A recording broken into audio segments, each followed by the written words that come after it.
Bacaan liturgi 30 November, Pesta Santo Andreas Rasul. Bacaan dari surat Rasul Paulus kepada jemaat di Roma. Saudara-saudara, jika kamu mengaku dengan mulut bahwa Yesus adalah Tuhan dan percaya dalam hati bahwa Allah telah membangkitkan Dia dari antara orang mati, maka kamu akan diselamatkan. Karena dengan hati orang percaya dan dibenarkan, dan dengan mulut orang mengaku dan diselamatkan. Karena kitab suci berkata, barang siapa percaya kepada Dia tidak akan dipermalukan. Sebab tidak ada perbedaan antara orang Yahudi dan orang Yunani. Karena Allah yang satu itu adalah Tuhan semua orang, dan Dia kaya bagi semua orang yang berseru kepadanya.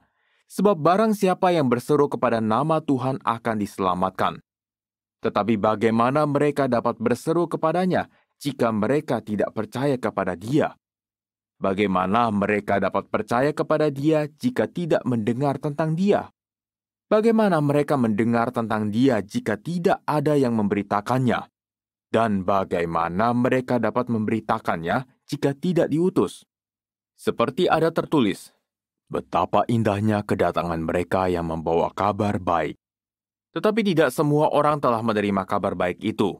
Yesaya sendiri berkata, Tuhan, siapakah yang percaya kepada pemberitaan kami? Jadi iman timbul dari pendengaran dan pendengaran dari firman Kristus.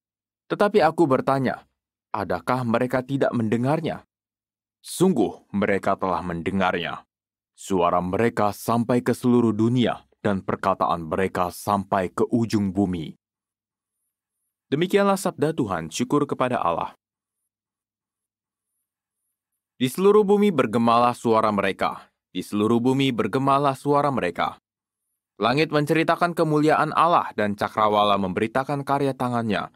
Hari yang satu mengisahkannya kepada hari yang lain, dan malam yang satu menyampaikan pengetahuannya kepada malam berikut. Di seluruh bumi bergemalah suara mereka. Meskipun tidak berbicara dan tidak memperdengarkan suara, namun di seluruh bumi bergaunglah gemanya dan amanat mereka sampai ke ujung bumi. Di seluruh bumi bergemalah suara mereka.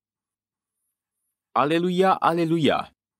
Mari ikutlah aku sabda Tuhan, dan kamu akan kujadikan penjala manusia. Aleluya. Inilah Injil suci menurut Matius, dimuliakanlah Tuhan. Pada suatu hari, ketika Yesus sedang berjalan menyusur Danau Galilea, Ia melihat dua orang bersaudara, yaitu Simon yang disebut Petrus dan Andreas saudaranya. Mereka sedang menebarkan jala di danau, sebab mereka itu penjala ikan. Yesus berkata kepada mereka, mari, ikutlah aku, dan kamu akan kujadikan penjala manusia. Mereka pun segera meninggalkan jalannya, lalu mengikuti Yesus. Setelah Yesus pergi dari sana, dilihatnya pula dua orang bersaudara, yaitu Yakobus anak Zebedeus dan Yohanes saudaranya, bersama ayah mereka Zebedeus sedang membereskan jala di dalam perahu. Yesus memanggil mereka dan mereka segera meninggalkan perahu serta ayahnya, lalu mengikuti Dia. Demikianlah sabda Tuhan, terpujilah Kristus.